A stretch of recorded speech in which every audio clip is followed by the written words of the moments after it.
планы по доставке в этом году вмешалась погода. Лена обмелела раньше обычного. Уже в июле МЧС по Иркутской области объявила, уровень воды в верхнем течении реки критический.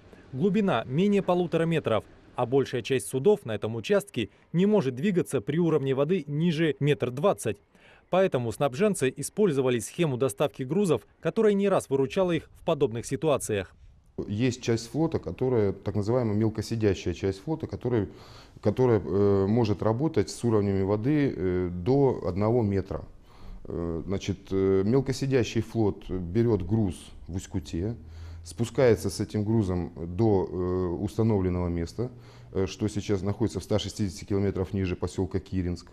Там производится перевалка грузов на крупнотоннажный флот, который уже по полной воде двигается дальше до Ленска. Это сокращает как в целом временные затраты, так, естественно, дают возможность больше груза вывозить из Усть-Кута. В управлении материально-технического снабжения хорошо помнят 2013 год. Тогда загруженные баржи, двигаясь по линии, буквально ползли брюхом по дну реки. Гнулись винты, ломались рули и корпусы кораблей. В этом году Валроса решили не рисковать, тем более, что и ситуация пока этого не требует.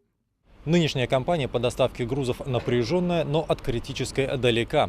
Как признаются сами снабженцы, им постоянно приходится держать руку на пульсе ситуации и быть готовым к любым изменениям, которые может привнести в их работу природа. Сейчас на складах у МТС Мирного затишье. Обмелевшая река не позволяет загружать суда полностью, поэтому и машины для разгрузки сюда приезжают нечасто. Бывало много поступало автомобилей, а так бывает, я повторюсь, 3, 4, 5, до десятка автомобилей.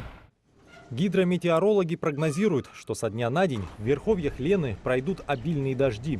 Поэтому Валроса надеется, что со второй половины августа крупнотоннажные суда все-таки смогут дойти до Усть-Кута и выйти оттуда на Ленск с полной загрузкой. Руслан Фаткуллин, Алексей Меркулин, Михаил Сенаторов, телеканал «Алмазный край».